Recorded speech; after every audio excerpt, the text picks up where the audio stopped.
All hail Lambhead, protector of the realm.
MakingStarWars.net.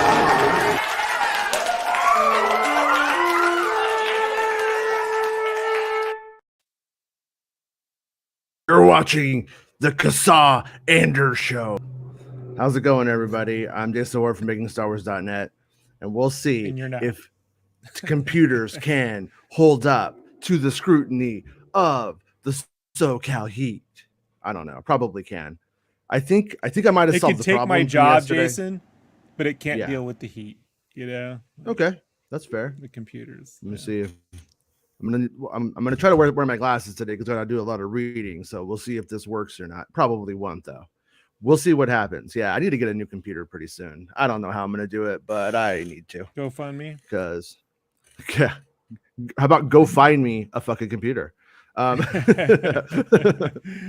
Yeah. So today we're gonna be talking about the Andor press brief that came out, and there's a lot of spoilers in there from the great leaker Tony Gilroy. Thankfully, I gotta say I'm actually really happy that if they're finally confident in their own shit for once, that they don't have to go and act like everything must be a big surprise or no one's gonna like it. You know, they're actually like, oh no, if we make a good drama, then you can know the fact that he's adopted and it doesn't fucking matter because you need to see the drama unfold. You know, that's what I think is happening anyways.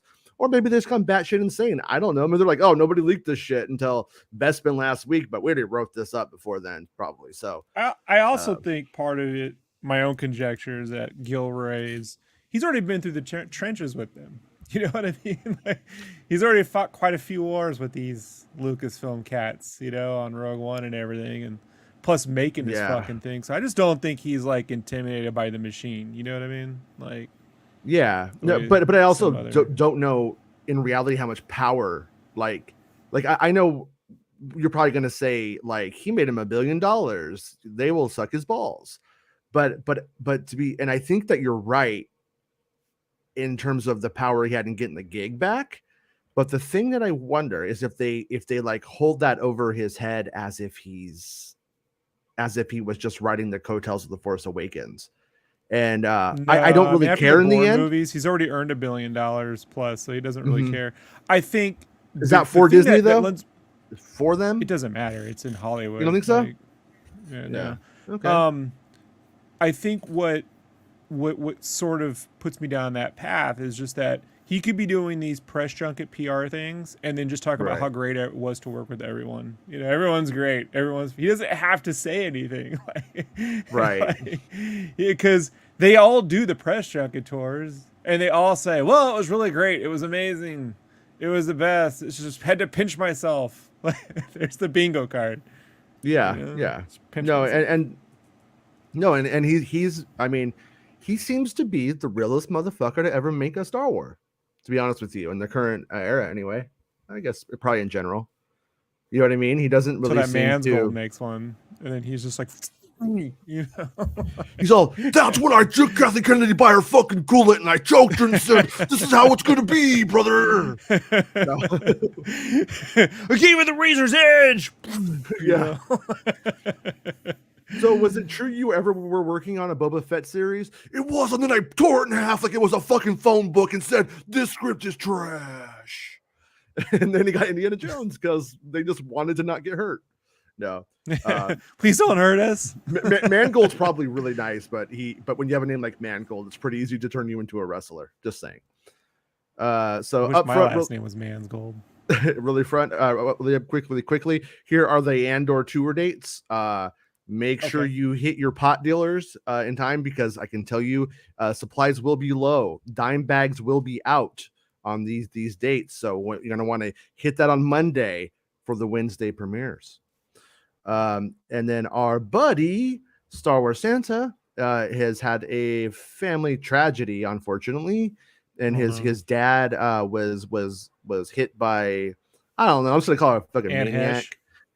And Hesh, maybe we can't say for certain. We don't. I mean, I haven't seen. Allegedly, Hollywood's Anhesh. No, was hit by a car, and really bad. Not his fault. Not that it would make a difference, but not his fault at all. The medical bills are going to be exorbitant. Nobody knows how this is going to happen, how he's going to be taken care of, but he's like 75 years old, and it's not like he could just tough it out. So if you're able capitalism to help, will take care of him. Once again, want to thank Buddy Tom for a generous contribution yesterday. Nice. It means a lot. Yeah, it really, really, truly does. He's fucking badass, and really, really super appreciate it. And that was just when we had the PayPal, and then yesterday when we were talking, you were like, they need a GoFundMe. Santa came out with the GoFundMe right after that, and it looks like it's up to 1,900 out of 6,000. And to be honest with you guys, though, that is really going to take care of getting his home set up for his current condition, and that only begins to kind of get into the financials of the whole thing. So they honestly need it to go way over where it's at, and but yeah, even if it doesn't, or it does, great. But yeah, so if you're even if you got a buck, it would all, if everybody gave a buck, it'd make a big difference. So if you can, rad. If you can't, understand. But think about all the stuff Santa got you for Christmas. Yeah, or didn't get you, and now you're proving him right. Think about it that way. But and just remember, only a father could conjure that one. If you I'm just saying, though, are you happily married? Because Santa's coming to town. Just, you've been warned, and he knows who's naughty and who's nice, if you know what I mean. So you might want to get on his good side. So anyways, though, if you get naughty, who likes to be choked, never whoa, buddy, no, buddy. Who likes the cold? Yeah, they probably should get that goal up to like 30,000. You know what I mean? Yeah, like, just so people, because if they hit the if they hit the $6,000, people will think, oh, it's over. Yeah, it's like, just set it for 30. Like you complete the funds whether you make. It's not Kickstarter. Right. So if only some of the people who watch this show to mine out information to turn into dirty things would somehow mine this and take it to their audience of miscreants. I don't know. Maybe tell them, he started January 6th. I don't care. Tell him whatever you want, but give him the fucking money. All right. Yeah, but Santa's watches those shows. He supports them. Yeah, so yeah, they should support him too. Fuckers. Santa wears a red hat. Oh no, he doesn't. He actually doesn't. He wears that green one. He wears that fucking green one when it comes to that bullshit. Thankfully, the elves are like, he's not one of us. Wear your hat. You're not a big one of us, you piece of shit. That's what they say behind his back. So they call him, fat elf. But even those elves dropped in a couple of meal tickets. Santa pays them in meal tickets, by the way. He gives them big spoonfuls of beans. But I pay them in Disney tickets, Jason. They can all ride Mr. Toad's Wild Ride. Yeah, which is really when ticket scheme. Santa puts them in the dryer and turns it on for 10 seconds and turns it off. It's messed up, you guys. But I'm telling you, I gotta create that scene so we can just cut to it. Like, but yeah. Hold on. As soon as Midjourney and Dolly can create animations, I need elves in a dryer tumbling. Christmas elves. And we can just cut to it. Just there it goes. Yeah. I just put the GoFundMe link in the page. You could get it on Santa stuff. I put it in the article I wrote on MakingStarWars.net yesterday. Says like our buddy needs help. So if somebody needs it later on and can't remember, maybe that will help you remember. And but let's help our friend. Yeah, I'm a little on the tight side with money right now, but even I'm gonna chip in like $20. I'll do that today. Nice. Good job, Rob. Yeah. And then freelance checks that come in. And then this one right here, Drew Struzan painted a lamb head poster for us. Sure. No, Drew that's Struzan not himself. No, AI's Drew Struzan. Well, okay, so here's what happened. Drew Struzan has had his consciousness uploaded to the internet, so when he dies, he can continue to make art. And this is his first work. Drew Lawnmower Struzan made that. Lawnmower Struzan. John the Lawnmower Man Struzan. Yeah. This is a Dolly 2 art that Rob's in the beta for. We should sell this as I should. You know what I'll do? I'll complete this and we can sell it as a print. Why not? We did absolutely nothing.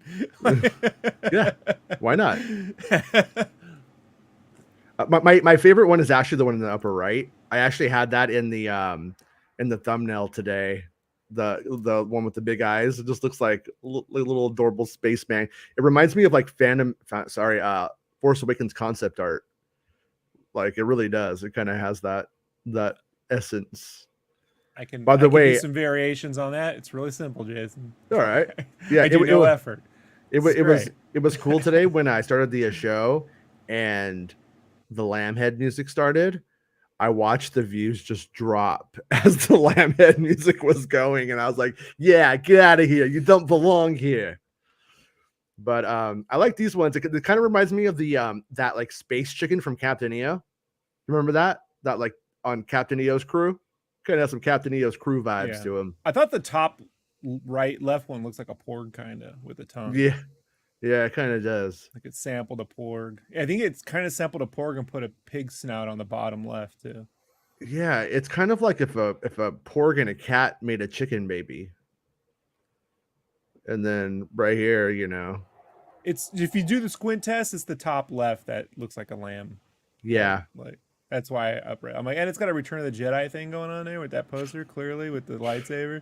So I'm gonna get that all out and put just Revenge of the Lambhead. We'll get a Revenge of the Lambhead poster going. This is like if there was a communication problem between us and Tsuneo Sanda, and we gave him acid and a paintbrush.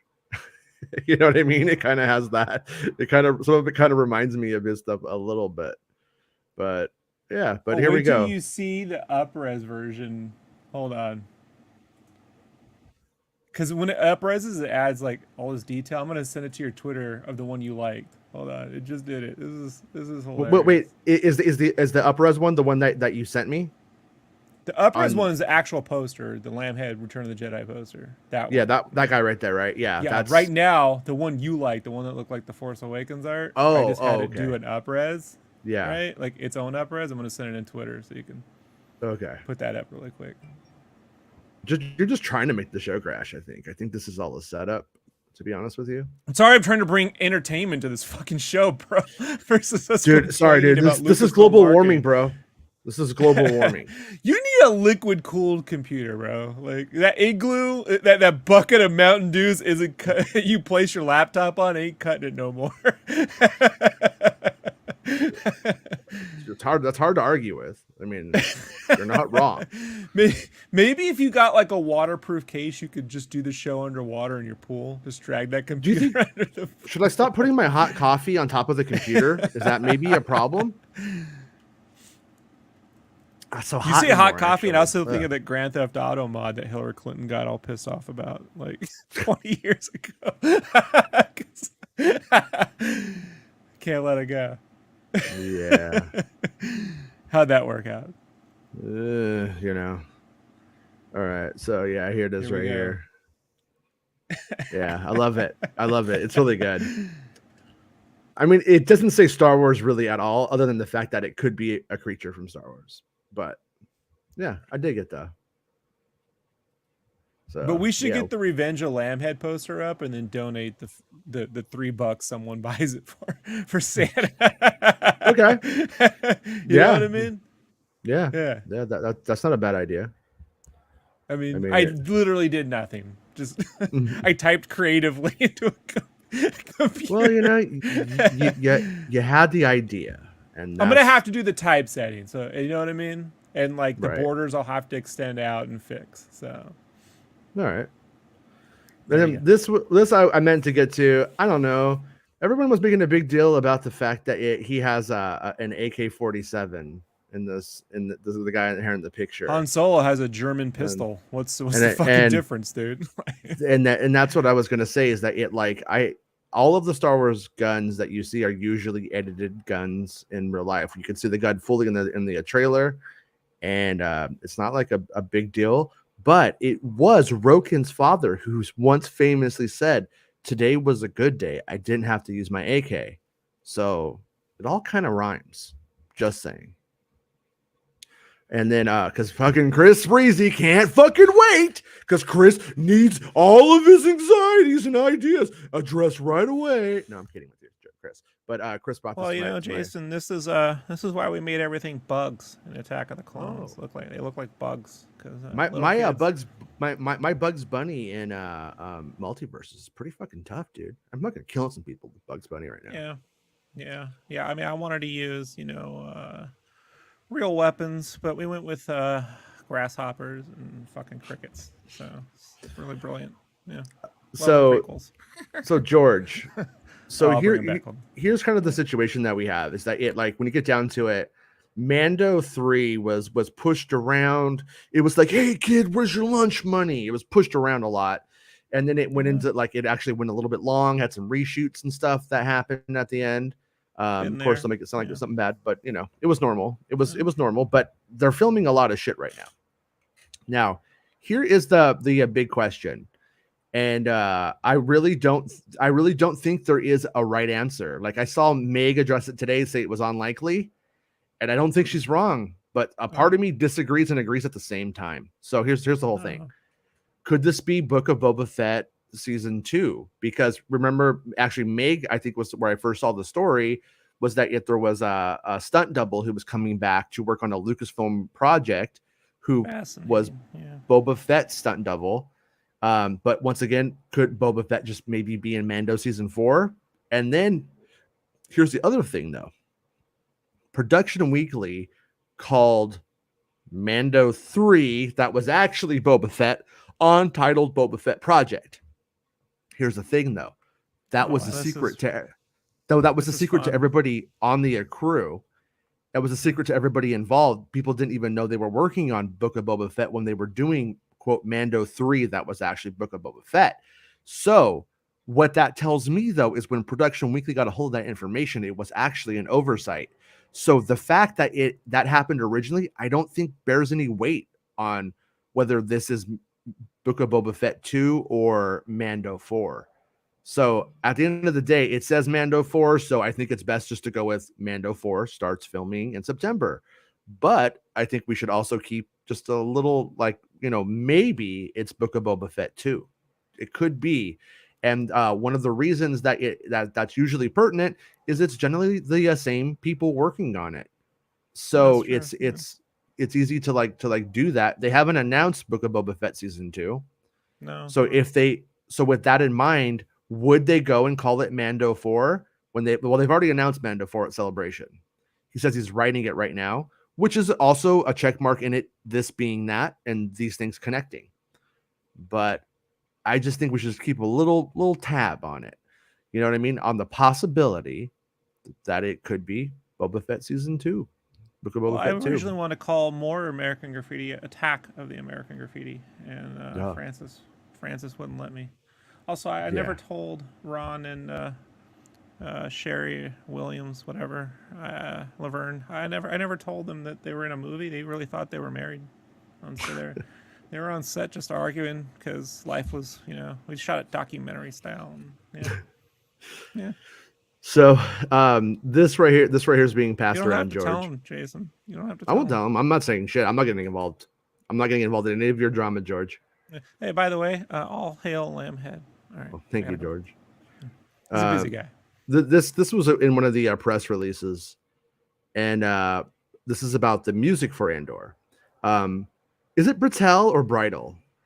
I don't know. A bridal shower, maybe? I don't know. Oh, don't fucking get near one. Like the last time I had a girlfriend go to a bridal shower, I dropped her off and then drove away like 3 blocks and stayed at a taco shop for 6 hours.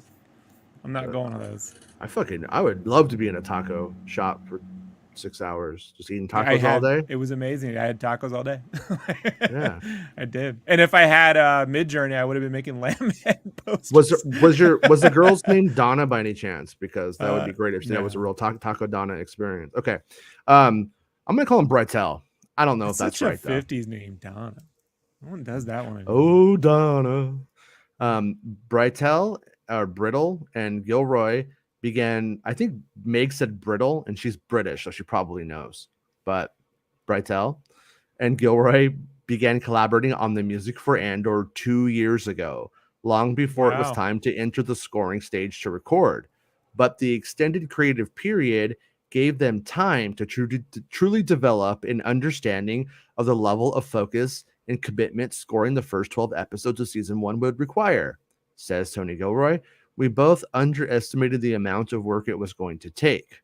All of a sudden, it turns into this gigantic thing, but it's been one of the great creative experiences I've ever had. Gilroy recalls hearing the theme Britell had penned for the series for the first time. One day I went to Nick's house and he played us his theme. I was like, oh my God, there's our theme song. He played yours. Andor. That's Cassian Andor.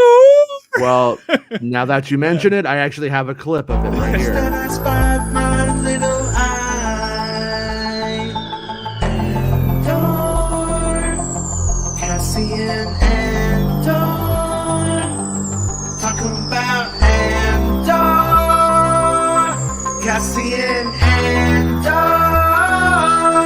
He's a rebel spy, super bad friend. Give you a hug at the very end. Make that man feel like 100. He's the road one for me. Get you ass up, he's not in the show. Is he a fish or a thief? He's Cassian Andor, Cassian Andor, Cassian Andor. I still think after is he a fish or is he a thief, you can do the is he a fox or is he a frog? Oh, if you wanted to make it longer. Yeah, second. Yeah. Yeah. Hey, you know what? Cadence, sorry if you don't know how to fucking rock, bro. Okay? As soon as you're an AI program, I'm putting that song in there, right? I got song AI and I can just put it in there and add it right there and it'll just add your voice. I just gotta say, can you imagine the shit I find too stupid to put on the show that I do? I'm just saying, you guys don't want to know. Hey, so do you want to know the amount of shit I cut out of my own life? So no one gets more stupider than me. Star Wars Santa is driving to the hospital again, listening to the show. Like the video. Thank you, Santa. Yeah, like the video, you rapscallions. And right here's the link to the GoFundMe again. Do it now. Do it now, or I'll find you. So anyways, yeah, but here's where it gets cool, okay? So we have so he calls Kathleen Kennedy and he's like, "Hey, are you okay after Mangold's choked you?" And she's like, "Yeah." she's like, "I finished." And then he's like, "Okay, so we have a theme, but audiences should take note that each episode features a slightly altered version of the opening music," says Gilroy. "None of the opening sequences are the same, and each variation is a different orchestration, a completely different interpretation of our music that Nick has done. There'll be 12 of them in the show." So that's kind of rad. I think what that essentially means is Britell, we'll call him Nick. We'll call him Nicky Nick. Where you at, Nicky Nick?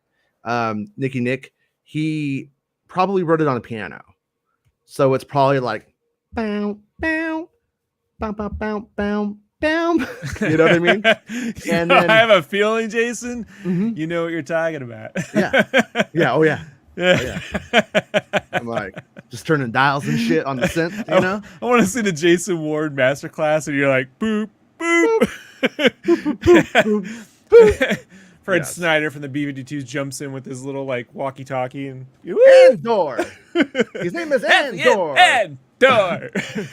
God, I would kill to have the B-52s do the Andor. Yeah.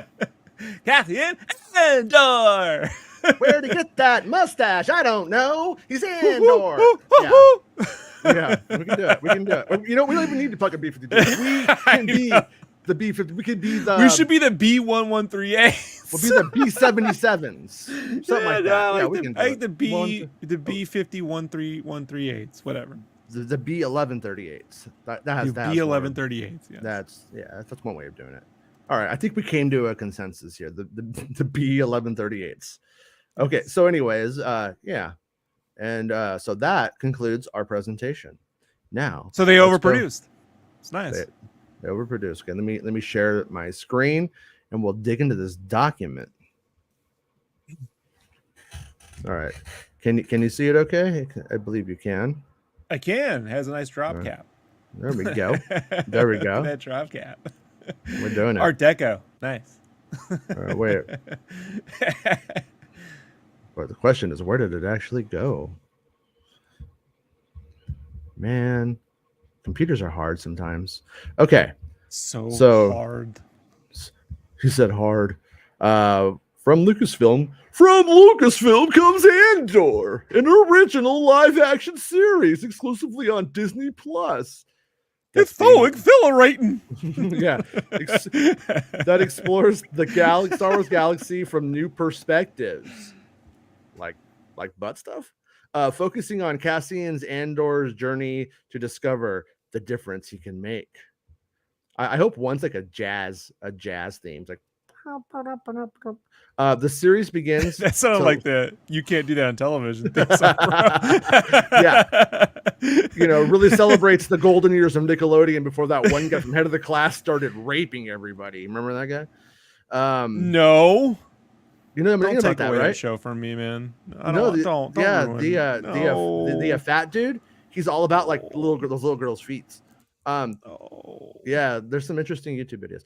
The series begins to like the story of the Bajorning rebellion against the Empire. It's an era filled with danger, deception, and intrigue.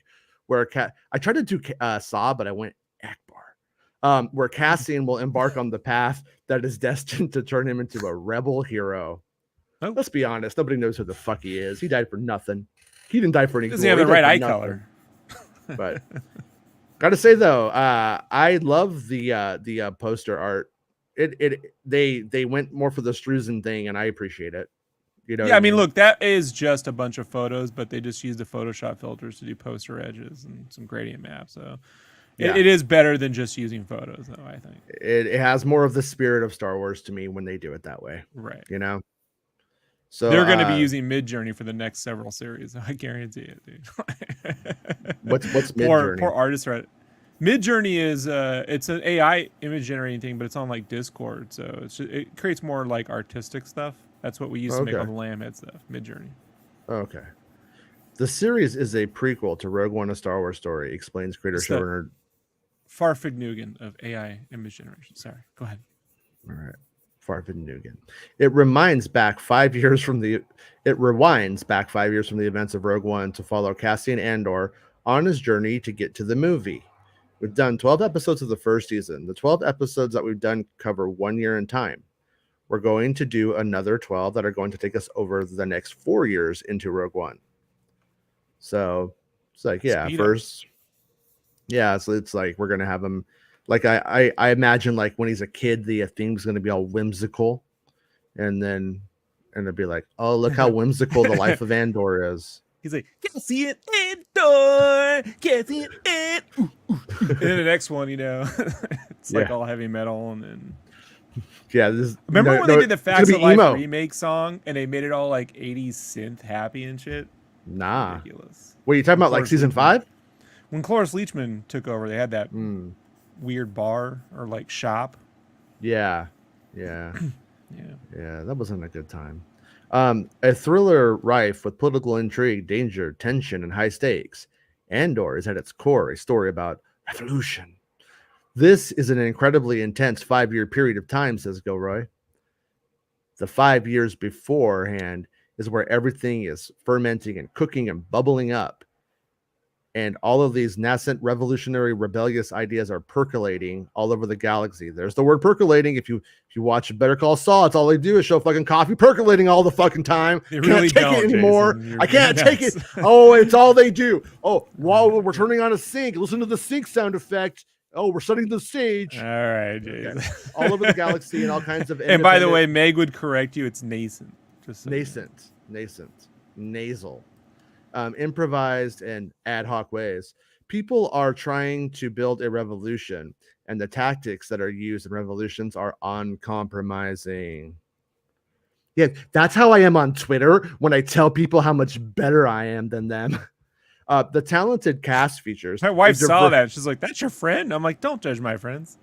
The talented cast features a diverse group, several of whom are award-winning actors from the British theater world, and others who are well known in the Star Wars franchise and the cinema world in general.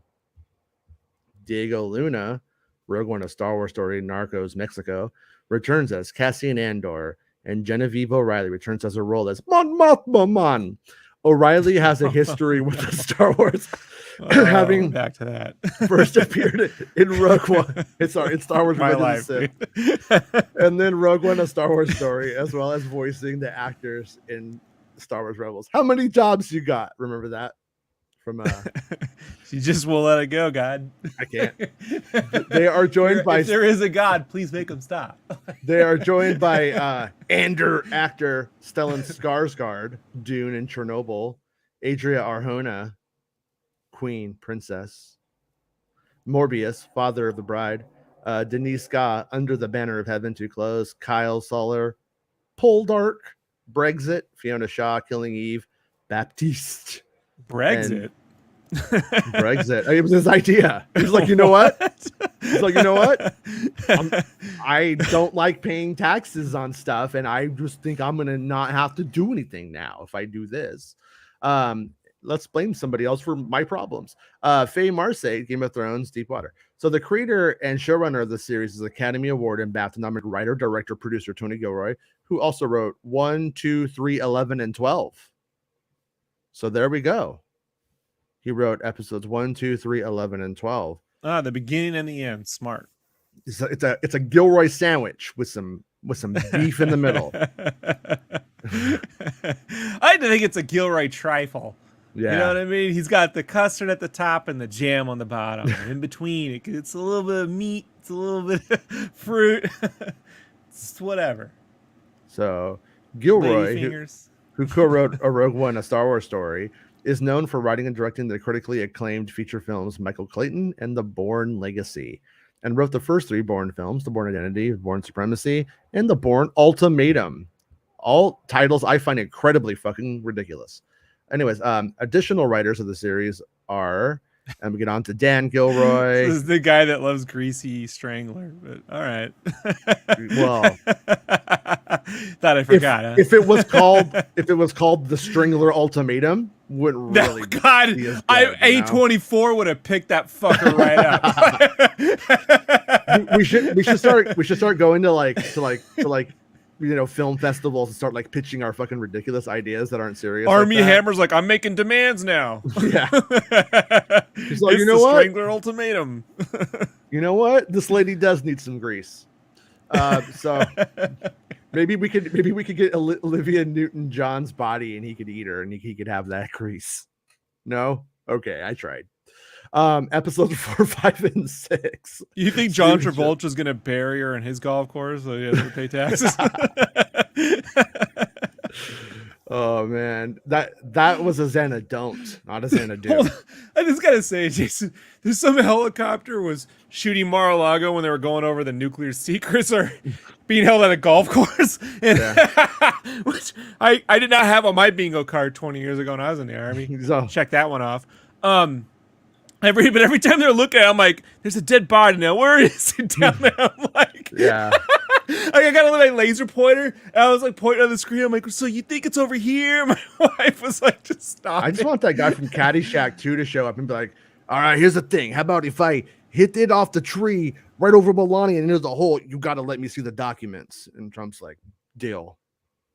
All right. The roster of talented directors includes Toby Haynes, Susanna White, and Emmy Award winner Benjamin Caron, The Crown and Sherlock.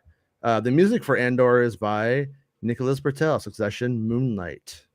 And production design is Luke Hull, Chernobyl, which Gilroy keeps saying, like, if you've seen Chernobyl, this is what it looks like. So I'm guessing he saw Chernobyl and he's like, make it look like Chernobyl. That's smart. Kathleen Kennedy, who's not really fucking producing or has anything to do with this if it's good. Just letting you guys know on YouTube.com. I mean, that's what these fucking idiots do, right?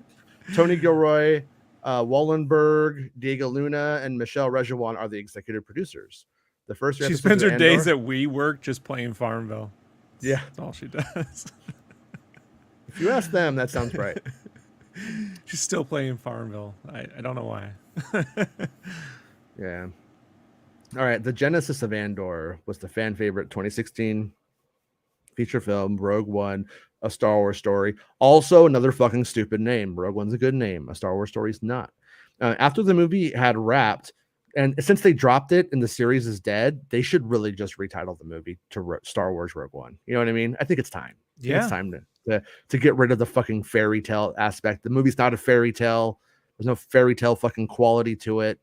And you're not going to do that anymore. So fucking get rid of it. After the movie had wrapped, Tony Gilroy, who was credited with the screenplay and brought a clear creative vision to the film, found himself continuing to think deeply about the early years of the rebellion. And he felt strongly that there was much more to explore about Cassian Andor in particular. Andor. When we did Rogue One, it was fascinating to work with different characters that were there. But the movie has such an ensemble piece. We only got snapshots and glimpses into all the different characters' lives. I tried to. By the way, you read like that, but Michael Mann has written a book on Heat 2, right? And I pre-ordered the audio novel going, all right, I can listen. This is going to be great. They got a guy who sounds exactly like Lego Batman to read 18 hours of this fucking book, bro. And he reads it like it's movie trailer guy / Lego Batman. I don't know who approved this. I don't know how we made through. I don't know, man. It's unfucking listenable and totally, you can't take your ears off it. It's both simultaneously. I can't hear the story, but I get to hear 18 hours plus of Lego Batman just read and talk about Chirino, Michael Chirino. Ha! You know, like it's just Well, it's like that. What's the guy doing? Because I don't really want to read all this. I will. I have to. I think. But if he wants to do it, if you're saying he'll do it, name who did it. But if you type in Heat 2, you know. Well, I mean, kind of just did. But I tried to make them as interesting as possible. But there were glimpses. Digging deeper into the life of Cassian Andor, you realize this guy has an incredibly complicated and long history. He arrives in Rogue One, and he's the consummate spy master warrior. Whoa there, buddy. Spy master warrior? Fuck, dude. Look, honestly, when I'm able to create my own like professions in D&D, that's what I would have written down. Yeah, my class is spy master warrior. Yeah. I got plus 6 would make a great spy master digging of warriors. What? That would make a great Rowan Atkinson film, Spy Master Warrior. Spy Master Warrior. Yeah. Sounds like a fucking Japanese TV show. He's the one person that the whole Rebel Alliance is going to trust with this assignment. So he's the tip of the spear. How did he get to be the tip of the spear? How did he get to have all of the skills that are required for that? Man, Gilroy's fucking serious about this shit. I mean, I appreciate it, but he's very serious. With the advent of streaming, the ability to do a series that could potentially answer those questions by examining the untold story of the formative years of the rebellion and the personal history of the hero who gave his life for the cause, more of a reality. I do remember when it stopped being wistful thinking, says Diego Luna. Can't read now. It was interesting because I was told it would be a 12-episode series that will be much like a film as it can be, and Tony Gilroy will be behind everything.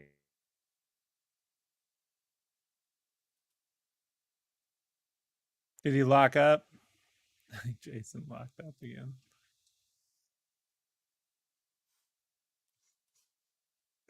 I asked God to make him stop, and he did. I suspect Jason's going to log back on in a minute from his backyard from the pool with the phone. He really needs to get a liquid-cooled computer. I don't know how we're going to do that. You know, we're all on a budget here. You know, it's not cheap living in SoCal, but we gotta figure it out. We gotta figure it out. Yeah, his computer overheated, but he froze. It's weird, isn't it? Isn't it? See, this is that time. We got quick now. We can all like make the jokes, make any jokes you want, talk some shit before he gets back. Once he gets back, he can't even watch the show right now. He's too busy running across the house. Someone say something. Do something. The teacher's gone. King Chris, rip a fart. By the way, he did play the whole Andor song nonstop, bro, in the middle of the show. If you wheel it back like 20 minutes ago, 30 minutes ago.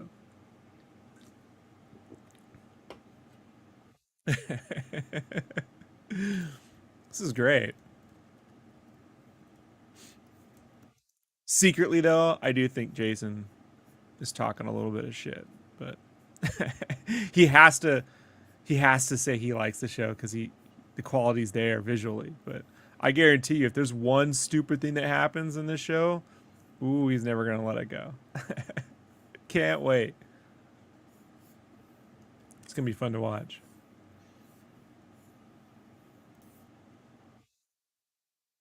Yeah, King Chris, rip the fart, do a dance. I gotta draw, folks. I ain't got time to dance. I'm still working. Like, here we go. He's back. I'm back. It wasn't the computer actually this time. It was just the internet decided we're just gonna go down and come right back up. So I've done that move before. Yeah. I don't really know why that happened, but it did. Let me share that document again. All right. We were all gonna start watching Hot Shots if you didn't come Part back. 2? Yeah. Sure, Speaking of creative names. I'd watch that. Yeah, what is this thing doing to me though? Dude. You know? I mean, it's like, come on. No, it's like when the documents going into the like thing here, it's like minimizing it on my screen.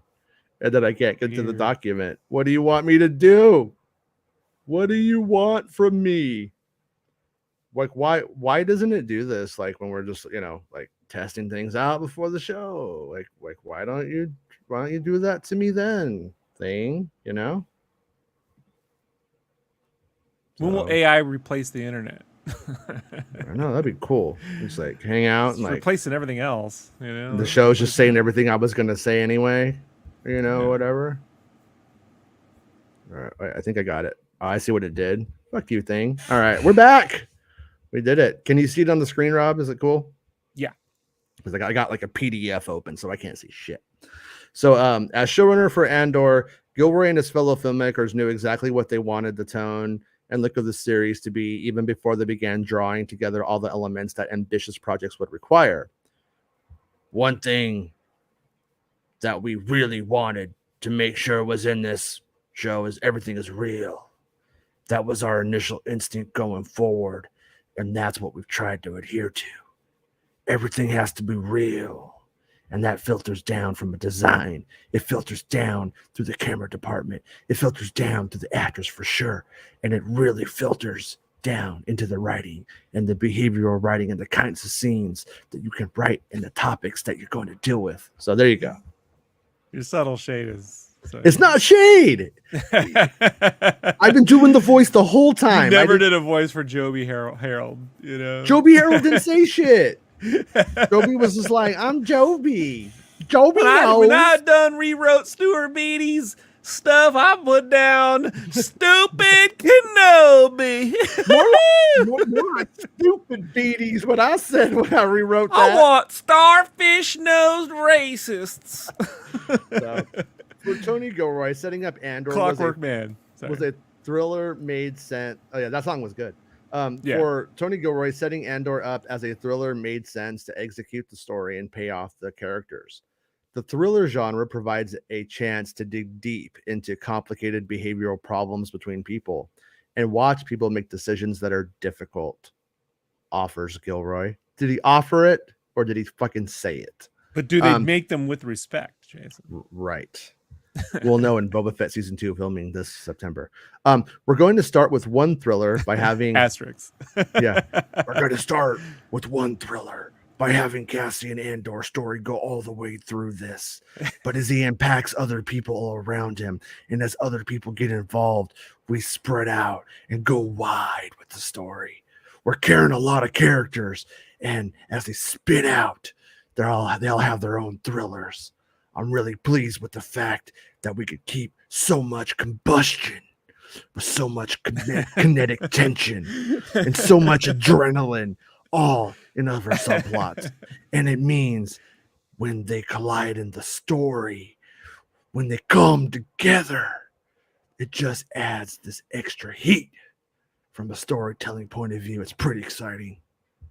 So, as Lucas would say, give me fuel, give me fire, give me that which I desire. and combustion. It's Britney, bitch. For Luna, Andor was the perfect opportunity to delve into the character. Into the backstory of this character. The film can only tell you so much. There are many questions about who these characters are, even though there are moments in the film where Cassian talks about his recent past and what he's gone through and why he's making the choice of going all the way. But with this show, we have the chance to be very specific in telling the story of how a revolutionary starts. Boba didn't even get to second base. And what triggers this clarity, this conviction. There's room for subtle and different layers that bring richness to what you're seeing. So the first thing he does, you guys, is he goes and makes a Twitter account. And then he just tweets all day, right? I mean, that's what I've learned from the recent past. That's how you become a revolutionary. He continues, you know what's going to happen, but it's so much more about the storytelling and the perspective a writer and a director can bring. It's like when you see Shakespeare or when you know the story, but you want to know why this time it's unique. And that's because of the people telling you the story. So he's saying, we got Gilroy the whole time. Is that what he's saying? Is that the subtext? Yeah, you're not getting any of that Stuart Beatty bullshit in his cinema. Yeah. Hey, look, he froze up again. I love today's show. This is how I like my Star Wars podcasts. You know, I mean, broken. Like shaken, not stirred.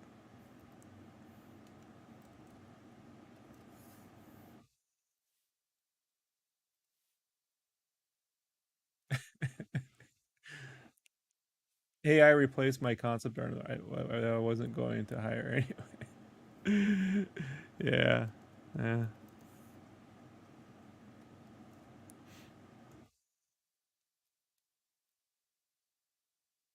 I'm looking forward to when AI can just replace all these shows and you can just type in entertaining yet dorky Star Wars show. And then this pops up. But we're all Muppets.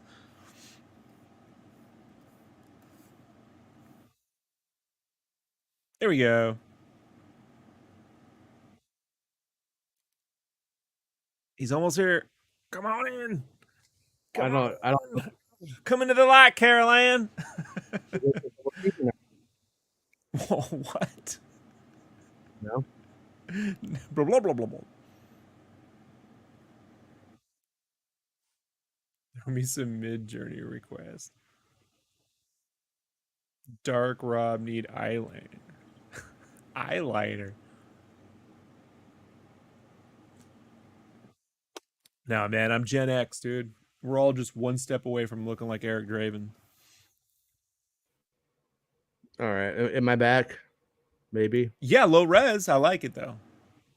I wish you can go Weird. full 8-bit. You know what I mean? Just Well, look all I pixels. tried connecting on my phone, using my phone as a hotspot, and then he said you apparently couldn't hear anything, and then so yeah, so I think I'm on my internet now. I don't know what the fuck's going on with my internet, but It could be some just local. bullshit. You on Roadrunner, Cox Cable? Roadrunner, has that You don't been remember Time around for Warner years? Roadrunner? You don't remember? Oh yeah, I know, but that's Yeah. I mean, Yeah, all it's right. had the Roadrunner on there. All right, is the screen on? It's on. Okay. It's an unusual journey because you know exactly where it will end, but you have to find the beginning. For Tony Gilroy, the creative challenge of working backward from the end point of Rogue One proved to be an exciting one as he conceptualized. Shut the fuck up! All right, there we go. As he Jason had no conceptualized fucks. Cassian's larger story arc, he sought to map out a narrative journey for the character that would feel compelling and complete. That meant reintroducing him to the world of the series at an especially low point in his life. 5 years prior to the events depicted in Rogue One, at a time when the Empire is consolidating its power. So we do end up getting to some actual story stuff, by the way. I mean, that is kind of a story thing right there. It's a background, though. Kind of He's a sounds very like me coming out of COVID, and then we go right back into it. You know? Yeah. And then we get monkeypox. Yeah, He's a very different person than the accomplished warrior spy that we met in Rogue One, says Gilroy. He's sort of an adopted son of a family that saved his life. So that right here we have a confirmation of what Bespin reported yesterday. He's sort of an adopted son of a family that saved his life. And he's grown up on this planet Ferrix in a really strong community. And he is the kind of guy that nobody wants to see right now. He owes money to everybody. His mom's on his case all the time. And Man, he's this certainly sounds not just like my childhood. he's certainly not lived up to his potential at this point. Yeah. He makes the situation infinitely worse in the opening scenes of the show. So there's something right there. He makes it infinitely worse in the opening scenes of the show. Since we know that he's sort of working with Bix, he's probably agreed to do some crimes or something. Yeah, he's become a fugitive. He's had the worst day of his life when we start the show. We're going to spend 24 episodes exploring his odyssey to become the person who gives his life for the galaxy. He's the one that leaked the Attack of the Clone storyboards to Ain't It Cool News. Shit. You know, a lot of that shit was just pulled out of the trash.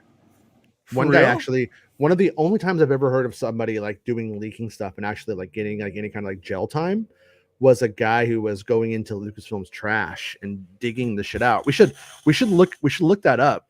I wonder if you could talk about it. It would be fun to find him and get him on the show and just talk to him about that. Yeah, dude, get him on the show, man. I mean, it's been like 20 years. I'm sure he could if he wanted to. Yeah, but that would be we should look into that. We're going to spend 24 episodes, blah, blah, blah. Eager to investigate the darker corners of the galaxy's psyche, Luna happily partnered with Gilroy to find the nuance and complexity of the younger incarnation of Cassian. Diego is just a gem, says Gilroy, who grew close to the performer during the making of Rogue One. He's a brilliant actor. He's a great collaborator. He's a gentleman. He's wise. He's sweet. He's your dream partner. Toby Haynes, who directed 6 of the 12 episodes of Andor, at least 6 of the 12. Unlike that Joby Harold, who'll swindle you out of Texas Hold'em. 6 of the 12 episodes of Andor was drawn to the narrative through Tony Gilroy's writing. I think what's really exciting about what Tony is doing with this series is that Star Wars has always been about the battle of good and evil. I think what Andor is and how it's unique is that it's about the gray areas of life. It's very realistic to life where people are more nuanced and not one thing or the other. But wait a minute, when I became a revolutionary on Twitter, I was really all about that black or white, one thing or the other. Unless you live at a golf course, and you're definitely not nuanced. You cannot be a nuanced individual and live at a golf course. What? Saying. Why not? He has saying. Every character that you'll meet in Andor will have 2 sides to them. And it's about peeling away the layers of those characters and showing all sides of people. The choices that they make, which side they're on, and who they affiliate with. Star Wars is this incredible galaxy with loads of interesting planets to explore. But what I really think is interesting about what Tony is doing is that he's exploring the mind and the ideas of what it is to be a rebel. So it's kind of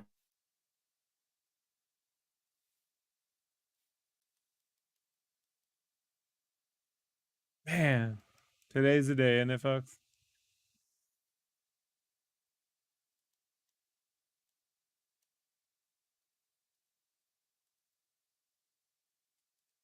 Feels like the show we were doing a year ago when we'd always have some weird technical issue. And then once we got like a decent streaming situation, it was like no problems. But now here we are. Right back to last summer. Right back to last summer.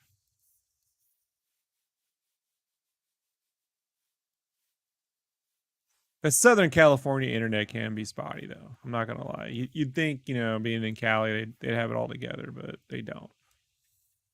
They don't. Am I here? Yeah, you're here. Yeah, because I could hear you the whole time. Like the whole time. Oh Like, yeah.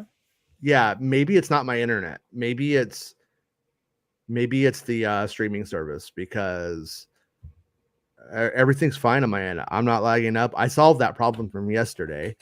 Problem yesterday was that the little interface thing would get hot and the power supply was going through it. So when that thing would get hot and start fucking up, then no power would hit the computer and it would fuck it up. But yeah, I don't know. I'm just gonna come back later tonight and I'll read the fucking thing. Because this is just being a headache. I don't know. We're like an hour in and we're on like fucking page 3 of 30. So Oh, shit. so I was just gonna come back later and do it. This thing is just too shitty. I don't know what's going on. I think it's them though. I don't know, but you're Yeah. not losing. You're not losing access. No, I'm not dropping. The service isn't kicking me out or anything. Yeah. Because when we were having Alright. issues with other services, we would all get like kicked out. All right. Well, if it kicks me off again, I'm just fucking leaving, and I'm just to shut the show off. Just fucking just shut it Fair off, and say we quit. Okay, because this thing, yeah, if it does it again, so we'll see. We'll see what happens. All right, this is our last stand. All right. Andor is a story about many things, but at the end of it's a story about revolution and about everyday people making decisions in a very extreme moment in Star Wars history. We're treating it as a very serious story about the education of a leader and the building of a rebellion. Characters really have to make decisions all the way down the line. How people make decisions, how they fail to make the proper decisions, and how they betray each other when they're weak, what bravery means, what altruism really means, and what evil and oppression really mean. The chance to chew on all that material is why I'm here.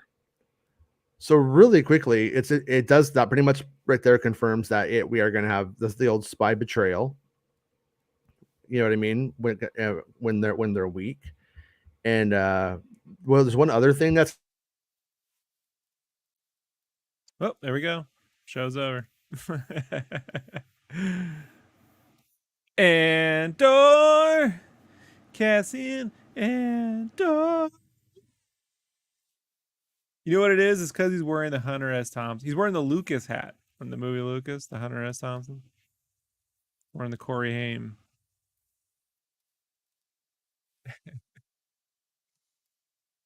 Yeah, it's frustrating.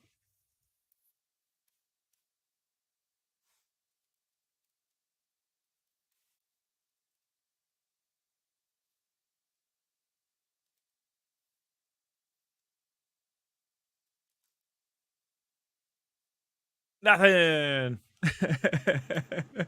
You get nothing. Absolutely nothing. Stupid.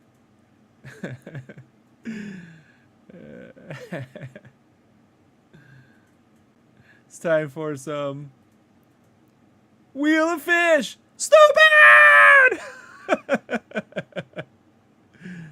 Invasion.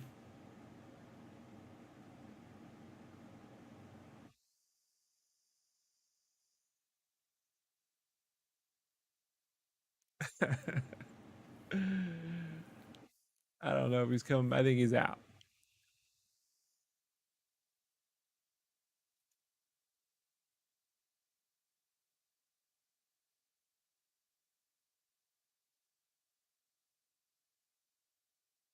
Unannounced project. Can't talk about it right now.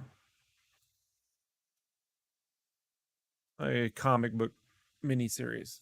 How about that? Comic book miniseries, unannounced. For a real publisher. So it's nice. It's nice. Let's see. I think he's out.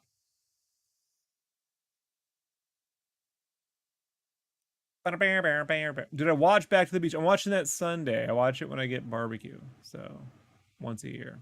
That's what we do. We'll give him a couple more minutes and then I'm gonna end the show. Or I'm gonna leave the studio. I can't end the show, I don't think. I can only leave the studio, so I'm assuming this thing will just run endlessly if Jason doesn't end it. So he's still logged in. I'm gonna see if he's gonna go to his phone. Sorry, stuck with boring old Rob. All I can do is change my background, right? All right, we'll get the proper wheel of fish up. There we go. Wheel of fish. Wheel of fish.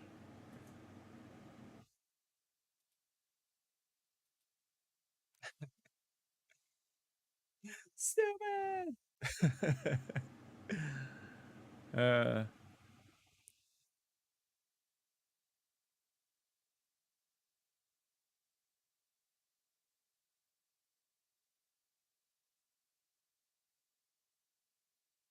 yeah, we had the same problem on the Young Indiana Jones Chronicles. My Apple Newton would freeze up consistently, and so I had to move to a no key no nor key no nor no key nor key no key Nemodian. I had to move to a can't say the word. uh, Nothing's ever changed. I had to go to AOL. Had to move to AOL. Yeah, well, this is the show. This is what it's like when you've got nothing to read or anything to do. So Giorgio's taking questions if anyone has them, and then Giorgio's out. Hey, how about that AI generation, huh? Yeah, yeah. I'm looking forward to be able to make some experimental films with Dolly. Yeah. I want a nice three-way with Dolly and Midjourney. Me right in the center. Yeah, yeah, I have no hope for any Indiana Jones film where it doesn't feature Mole Men or Gamera or let's talk about the hero's journey. Well, let me tell you what it's like when someone takes half your fortune and then you go make a few $1 billion later and you keep going and no one remembers her. And she's on Vice. Yeah, that's the real hero's journey. Yeah, it's fascinating. I really loved it. All right, everybody. Yeah, rolling up. I'm gonna leave too. This isn't doing it for me. I gotta go. All right. Bye, George. I'm out of here, folks. I'm gonna assume when I leave it'll.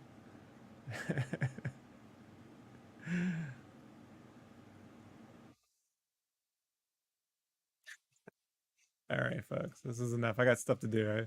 I'm not supposed to pay this much attention to the show. So over my show quota. Peace, everybody.